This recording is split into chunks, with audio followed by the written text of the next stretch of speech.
Welcome to Networking RX, a podcast devoted to helping business professionals like you enhance your networking skills in order to become more proficient giving and receiving quality business referrals and improving the overall quality of your life and the lives of those around you.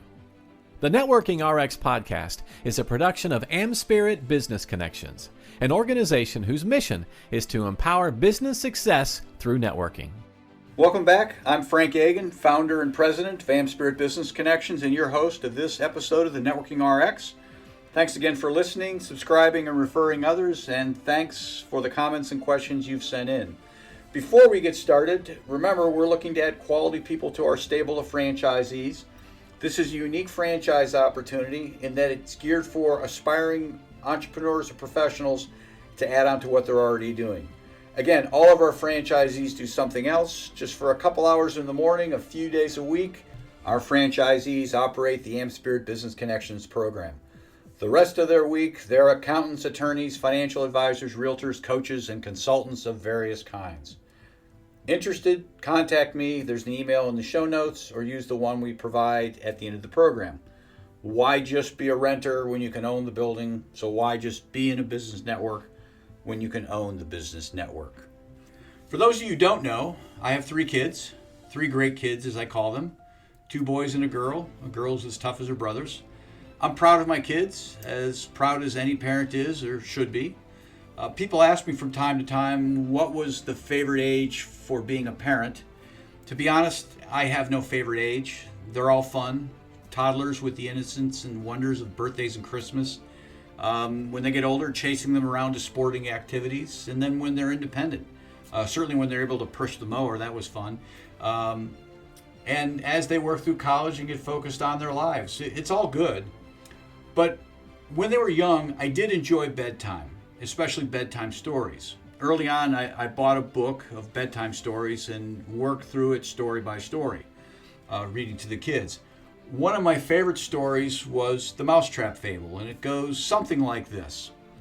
A country mouse looked through a teeny tiny crack in the wall to see the farmer and his wife open a package.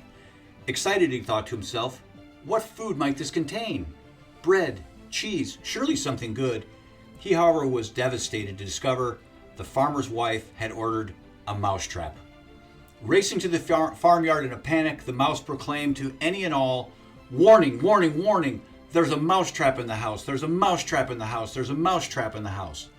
The chicken, who was pecking at particles of feed on the ground, clucked and scratched and raised her head in disinterest only to say, Mr. Mouse, I can tell this is surely of grave concern to you, but to me it's of no consequence, and I cannot and will not be bothered by it.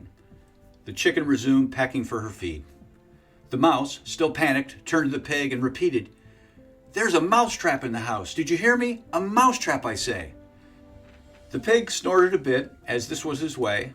There was a look of sadness on his face, but all he said was, I'm so very, very sorry, Mr. Mouse. Really I am. There's nothing I can do about it, however. The mouse gave a saddened expression for a moment, but then the pig continued, Except, thinking about it, there is something I can do.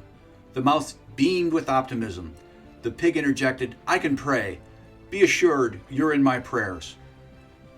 The mouse quickly turned to the cow, the largest of the farm animals, hoping for some support, some salvation. The cow offered none. Rather, the cow calmly responded with, Wow, Mr. Mouse, I'm sorry for you, but it's no skin off my nose. So the mouse slowly turned.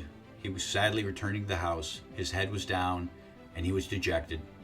He resolved to face the farmer's mousetrap alone, whatever that might mean.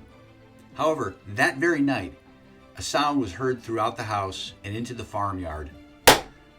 Anyone and everyone knew that it was the sound of the mousetrap snapping shut and catching its prey. The farmer's wife, who was only half asleep, was the first to hear it. Excited, she rushed to see what the mousetrap had caught. In her haste, and in the darkness, however, she didn't see that it was a venomous snake whose tail the trap had caught. Unfortunately, the snake bit the farmer's wife. She fainted, but her husband swooped in and rushed her to the hospital, where the doctors and nurses did all they could. The farmer's wife survived, but she returned home with a horrible fever.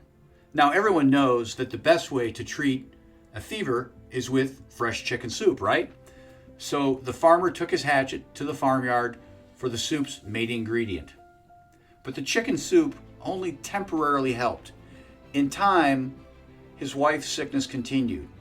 In a show of support, friends and neighbors came to sit with the farmer's wife around the clock. Wanting to be a good host to those tending to his wife, the farmer wanted to feed them. To do so, he returned to the farmyard and butchered the pig. Despite all the love and support the friends and neighbors showed, the farmer's wife didn't get any better. In fact, she got worse. Eventually, and sadly, she died. It was a tragic situation, as the farmer's wife was beloved all across the area. People came from every corner of the countryside to pay their respect. In fact, so many people came for the funeral, the farmer had the cow slaughtered to provide enough meat for all to eat. Now, I didn't buy a book of bedtime stories to find great networking lessons, but the Mousetrap Fable gave me one. The lesson in it is this: we're all connected, each and every one of us. The triumphs of others are in effect your gains too. Perhaps not immediately, but certainly eventually.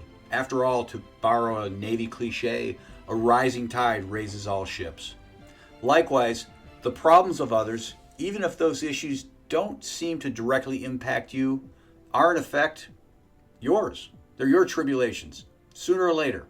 Certainly, the Mousetrap Fable is just that. It's a fable. It's laughably tragic, and you might think, well, something like that would never happen outside of a farmyard. Think not? Before you do, let's work through a reasonable scenario. Imagine this. You have a longtime employee who comes to you. This is a good employee. A longtime employee comes to you looking for assistance in finding local employment for his recently downsized spouse. If your reaction to this is to think, oh, of what concern is this to me, you'll likely do nothing. Eventually, not able to find employment nearby, the spouse of the employee must take a position out of state. Although disappointed, the employee must resign his position with your company and relocate. Not a problem, you think. You'll just hire or promote someone else. That's what you do, thinking that business will just proceed as usual. However, the employee who left had a considerable base of knowledge with respect to particular parts of your business, particular parts of the business which he served.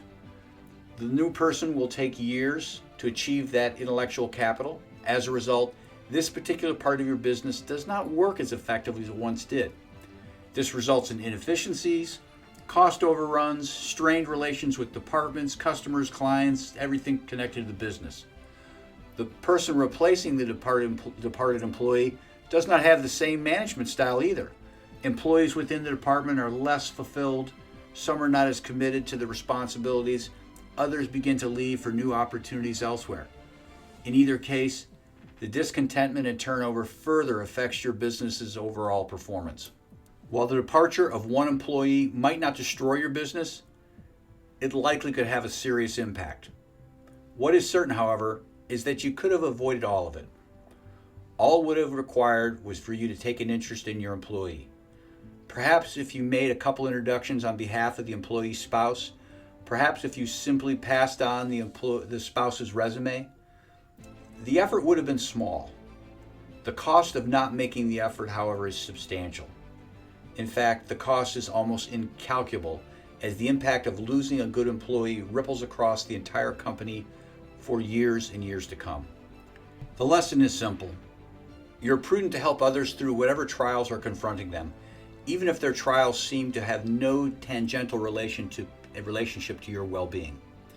By doing so, not only will you be helping them to avoid pain, your actions may well serve to spare you too. Similarly, the next time you find yourself dismissing the problem of another as not concerning you, remind yourself that everyone is vital to the thread of the tapestry of success.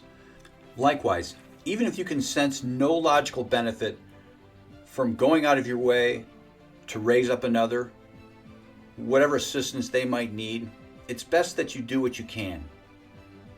Contribute to the contributions of others. Their new heights may well serve to take you higher somehow, some way in time. Remember, we're all connected. When one person succeeds, eventually everyone profits. When one person fails, eventually we all suffer.